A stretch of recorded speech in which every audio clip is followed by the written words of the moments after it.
Oh yeah, it's a full war, all right. Nah, this is way more than just skirmishes. Huh? The newspapers knew about it before the president did. Yeah, well, they have the wire services, and they have reporters here in Tokyo where American command is. It makes sense to me. And Truman was in Missouri when it began anyway. Oh, gotta go. July 2nd, 1950. The Korean War began last week, and the North Korean army flowed across the border and immediately began making converging attacks towards Seoul, the South Korean capital. And this week they take it.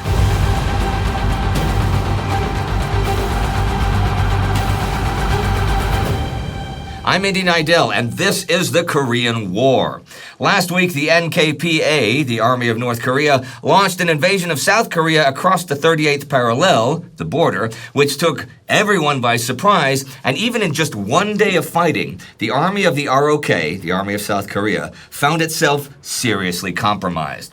The battle for Chonchon continues this week, but it was actually not going well for the North Koreans as last week ended.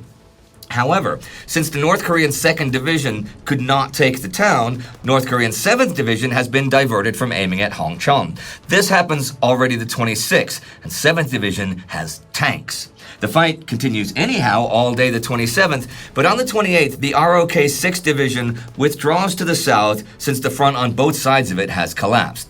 9 Soviet-made T-34 tanks lead the North Koreans into Chonchon that day. Thing is, 2nd Division reports a casualty rate of 40%. So despite the surprise achieved and the seemingly overwhelming might of the North Koreans the first couple days of the invasion, they are not invincible. They also lose around half of their self-propelled guns. Most of the damage they take is from ROK artillery. Then, after securing Chonchon, North Korean 7th Division turns back towards Hongcheon and 2nd continues towards Seoul. The 10th Regiment of the 8th ROK Division is still holding the enemy back at the border in the far east of the peninsula, though the American advisors to the division meet at Gangneung the 26th to prepare withdrawal plans. 8th Division is to pull back inland across the Taebaek Range and try to link up with 6th Division and then head south to Busan through Tanyang Pass near Ponggi Village. 8th Division actually successfully executes this plan starting the 27th, though they must give up Gangneung to the enemy. As for the main North Korean thrust, as dawn breaks June 26, North Korean 3rd and 4th Divisions are above Uijeongbu, pretty well backed by armor, ready to converge on it and then hit Seoul. That morning, however, Yoo Jae-hyung and his ROK 7th Division launch a counterattack against North Korean 4th. This makes progress, so much so that in the early afternoon, Seoul radio broadcasts that they have killed 1,580 enemy soldiers and destroyed 58 tanks. This is not only a huge exaggeration, it misses the main turn of events. See, North Korean 3rd Division enters Pocheon unopposed that morning and continues southwest towards Uijeongbu after that. The South Korean plan is for their 2nd Division to engage them, but only 2 battalions have made it up here by now. I mentioned them trying to redeploy for this at the end of last week. And Division Commander Lee Hyung-gun thinks an infantry attack would be destroyed, so he doesn't order one, though his artillery hits North Korean 3rd Division from 8 a.m. They score direct hits on some of the enemy tanks and do exactly 0 damage. The guns just are not strong enough. So the tanks rumble through into Uijeongbu, and those 2 battalions of ROK 2nd Division disperse into the hills. This forces 7th ROK Division to break off its attack and pull back into the hills as well. And by day's end, both 3rd and 4th North Korean Division and the 105th Armored Brigade are in Uijeongbu. The failure of the 2nd Division above Uijeongbu portended the gravest consequences. The ROK Army had at hand no other organized force that could materially affect the battle above Seoul. This, then, is the general situation above Seoul at the end of June 26th. ROK 1st Division is flanked by North Korean 1st to its east and North Korean 3rd and 4th at Uijeongbu, while elements of ROK 7th, 2nd, 5th, and the Capital Division are all fighting uncoordinated, delaying skirmishes around and below Uijeongbu. It has the makings of a disaster. That only gets worse. That night, the South Korean government decides to vacate Seoul for Daejeon, but members of the National Assembly decide to stay in Seoul. U.S. Ambassador to South Korea John Mucho leaves Seoul the morning of the 27th after destroying the diplomatic radio. ROK Army headquarters decides to relocate south of the city, and they do so the morning of the 27th, depriving the fighting ROK units of higher command, and they also neglect to tell acting KMAG commander Colonel Sterling Wright and his KMAG headquarters. KMAG, Korean Military Advisors Group, are just that, American officers advising the South Koreans. KMAG then catches up with ROK headquarters and persuades South Korean Army Chief of Staff Chae Byung-duk to return to Seoul, which he does already the evening of the 27th. However, the departure of Army Command, the failure of the ROK counterattacks north of the city becoming known that day to the city's general public, and that the North Koreans are still advancing on Seoul has caused the people of the city to completely panic, and refugees clog the roads. People have abandoned everything they own and flee with nothing but rice sacks on their backs, terrified of what the North Korean soldiers will do to them. They struggled on, amidst a growing army of panic-stricken soldiers and frantic civilians, a confusion of abandoned possessions on the road, and low-flying aircraft sweeping overhead. The wreckage of defeat. The North Korean planes drop leaflets on the city, calling for it to surrender, and by the evening of the 27th, it is total chaos. Roadblocks are built, but not manned. I mean, how can they stop the North Korean armor in force? They don't even have anti-tank mines in South Korea. Only anti-personnel ones. By midnight, most of Seoul's outer city defenses have fallen as the North Korean forces arrive.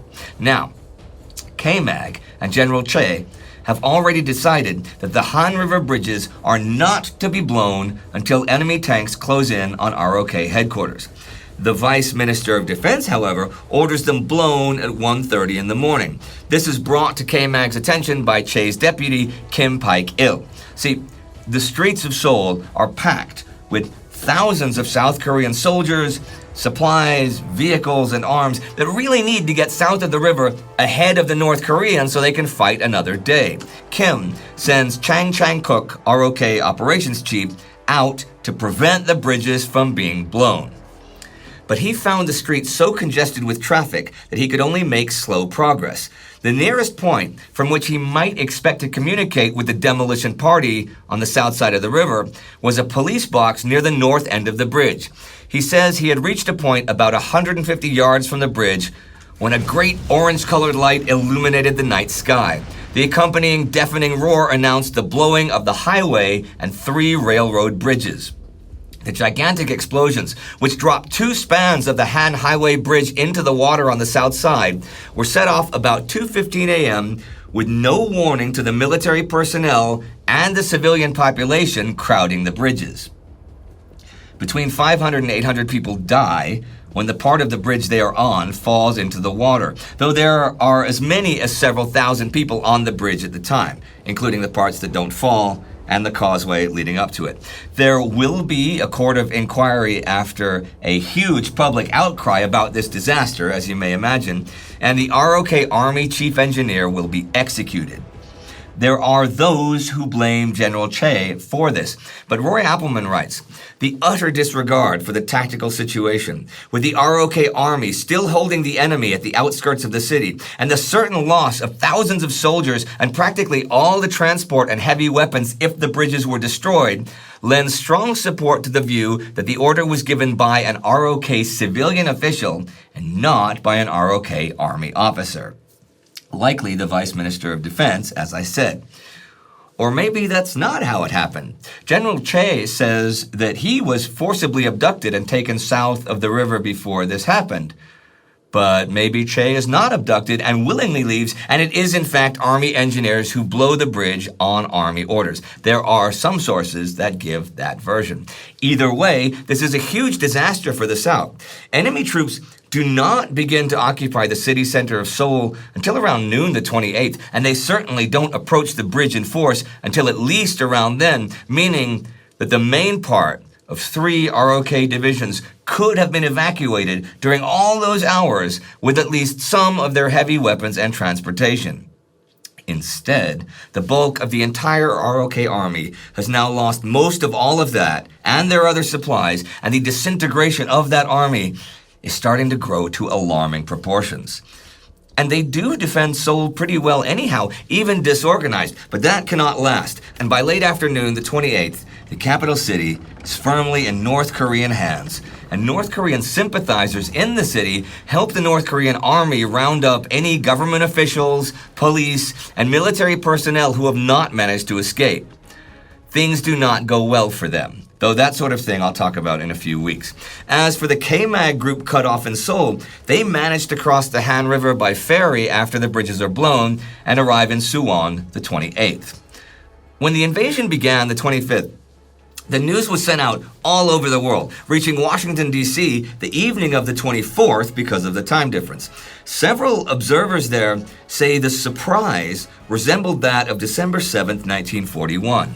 Trygve Lie, UN Secretary General, gets the word in New York and calls it a war against the United Nations. There is an emergency session of the UN Security Council, the 25th in New York, which is already the 26th in Korea.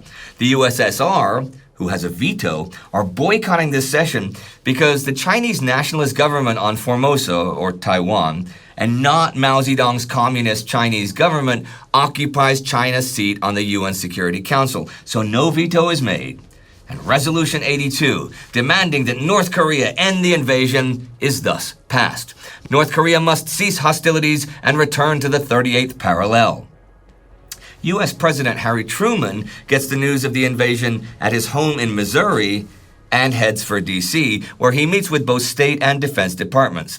The Joint Chiefs of Staff set up a teletype conference with Douglas MacArthur in Tokyo. He is the commander of the American occupation forces that have been in Japan since the end of World War II in 1945. He is then authorized to send ammunition and supplies to prevent the loss of Seoul and Kimpo airfield. He wires back the next day that Seoul cannot hold, and the ROK is in danger of collapse. But the evacuation of Americans is proceeding. And also, the first North Korean plane has been shot down. I will also talk about air and naval action next week. MacArthur is authorized to use the Far East Air Forces and Navy to support South Korea to clear it of North Korean military forces. He has operational control of all U.S. military forces in Korea. Here is some side info. U.S. Secretary of State Dean Acheson, at the White House the evening of the 25th local time, pushes for the U.S. 7th Fleet to get between Taiwan and the Chinese mainland, preempting any Chinese communist invasion there. And then the following day works alone on the Korea plans for the near future, getting them approved that evening. Thus, the decision to intervene in force was Acheson's decision, supported by the president, but taken before United Nations, Pentagon, or congressional approval. His reasoning had little to do with Korea's strategic value and everything to do with American prestige and political economy. Prestige is the shadow cast by power, he once said, and the North Koreans had challenged it. American credibility was therefore at stake. Well, on the 28th in New York, the UN Security Council adopts Resolution 83, authorizing UN member states to provide assistance to South Korea. Still no veto from the Soviets. Things are moving very quickly here in late June. After 3 days of war, the U.S. has authorized force to be used in Korea, the UN has called upon its members to join the fight, and the North Koreans are in Seoul. North Korean leader Kim Il-sung has the Soviet Union as big brother. It was, in fact, the Soviets under Joseph Stalin who put Kim in power in the first place. But are the Soviets really involved here? On the 30th, Sir David Kelly, British ambassador to Moscow, writes out his thoughts. The attack was launched with Soviet Stalin's knowledge. The Soviets figured it would be a walkover. They did not expect quick American action. While condemning American action, Stalin is not publicly committing himself to North Korea. The attack was thus not to provoke a larger conflict, and the Soviets certainly do not want to be involved in a fight against the U.S. Kelly figures that next, either the North will withdraw, or Stalin or Mao will start another conflict somewhere like Berlin or the Middle East and escalate, Or Stalin will offer the U.S. North Korean withdrawal in exchange for allowing Mao's Chinese into the UN. Only time will tell. But back to Douglas MacArthur for a minute. He forms a survey party under General John Church to go to Korea from Japan and help Muccio and K-Mag figure out logistical requirements for immediate help.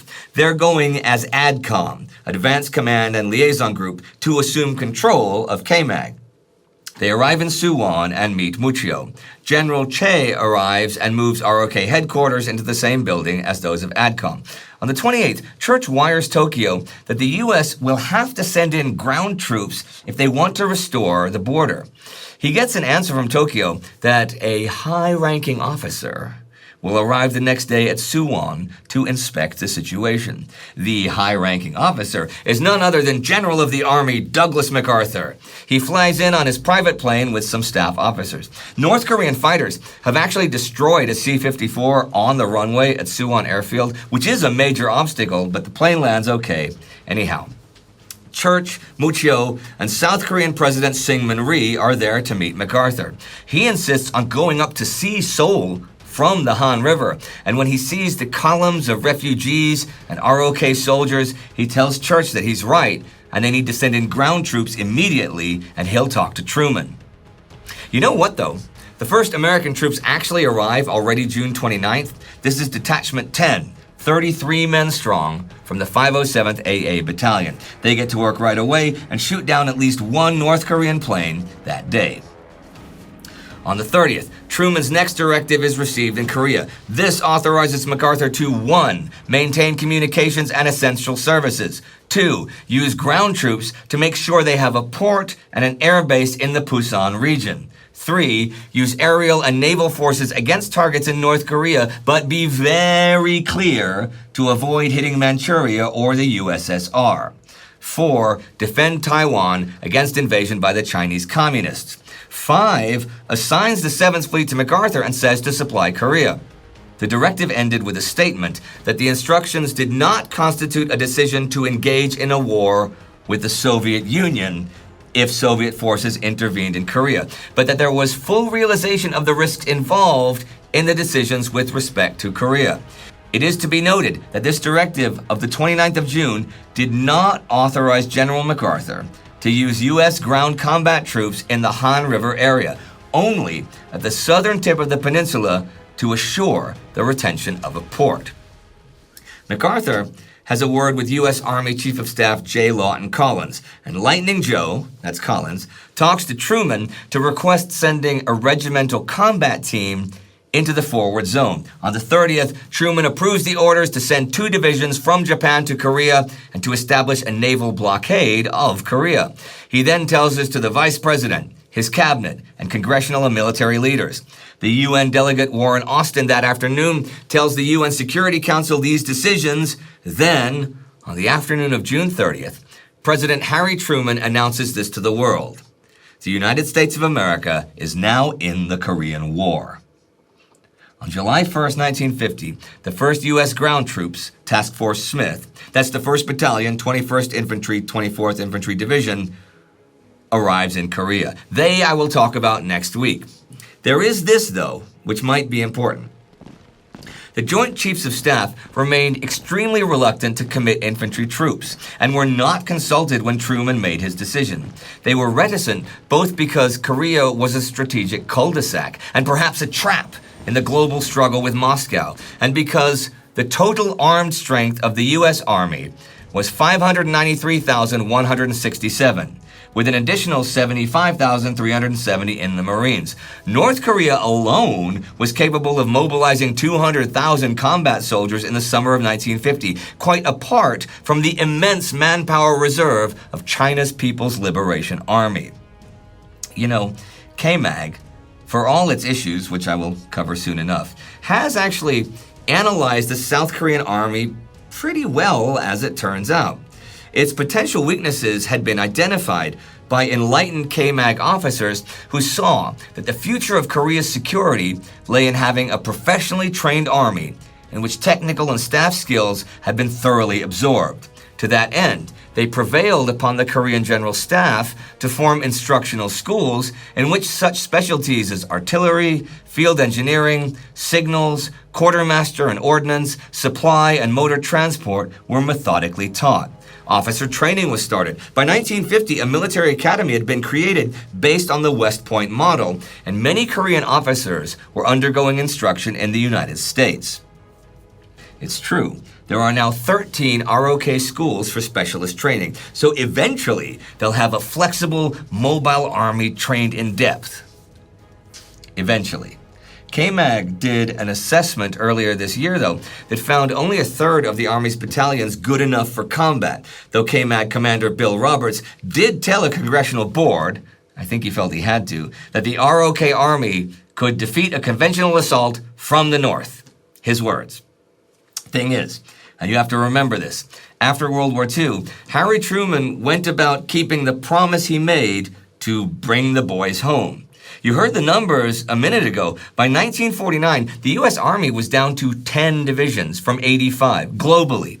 And except for those earmarked specifically for work with NATO, they were pretty reduced in strength. This very much includes those that were performing occupation duty in Japan.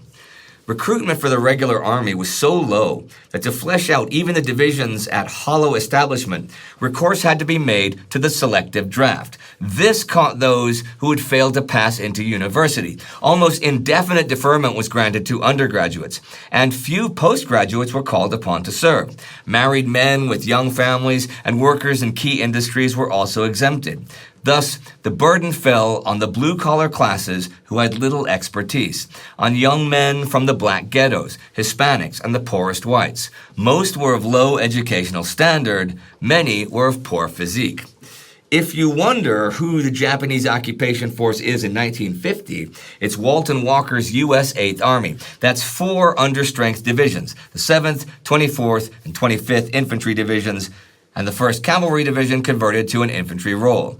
There is a British infantry battalion under Australian command and an Australian Air Force detachment. Even before 1950, though, the Australian government was really considering withdrawing that infantry battalion. The low end of wartime division authorized size is 18,000. The current authorized low end is 12,500, and all 4 are below this. They have 6 battalions instead of 9, and the tank and field artillery battalions have 2 and not 3 companies. That Michael Hickey book I just quoted has figures of each division being at least 1,500 riflemen short, and none of them have any 90mm anti-tank guns. So, is that occupation force fit for action? No. They are not. Occupation duty is not like combat duty, and they have lost a lot of combat efficiency. They haven't done much heavy training, and that's in part because they're scattered all over Japan, and they've barely trained at all in things like ground-to-air coordination, which they don't need in Japan.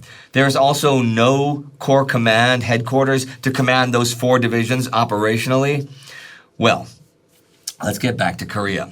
The first week of the war is over, and the Army of the Republic of Korea has been soundly defeated. The North Korean People's Army is advancing, and those guys in Japan are who is supposed to suddenly arrive and stop them.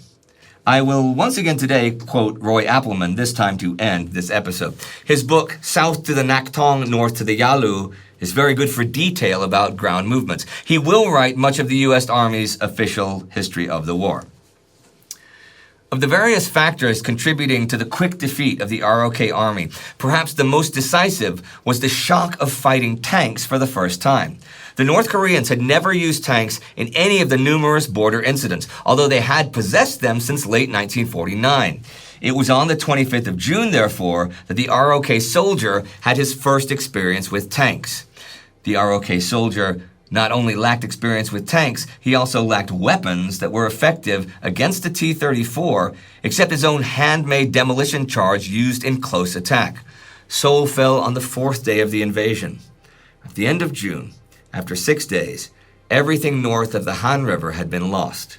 On the morning of June 29th, General Yoo Jae-hyung, with about 1,200 men of the ROK 7th Division and 4 machine guns, all that was left of his division, defended the bridge sites from the south bank of the river. Of 98,000 men in the ROK Army, on the 25th of June, the Army headquarters could account for only 22,000 south of the Han at the end of the month. When information came in a few days later about the 6th and 8th Divisions and more stragglers assembled south of the river, this figure increased to 54,000, but even this left 44,000 completely gone in the first week of war, killed, captured, or missing. But you know, the North Korean People's Army has not stopped advancing just because they've taken Seoul or just because they've routed the South Korean Army. There is a general pause to consolidate, but even so, days before this week comes to its end, units are already crossing the Han River, already heading south for points beyond, already continuing their violent mission to unite Korea under Kim Il-sung. So, June 1950 is over, and I'm covering another war.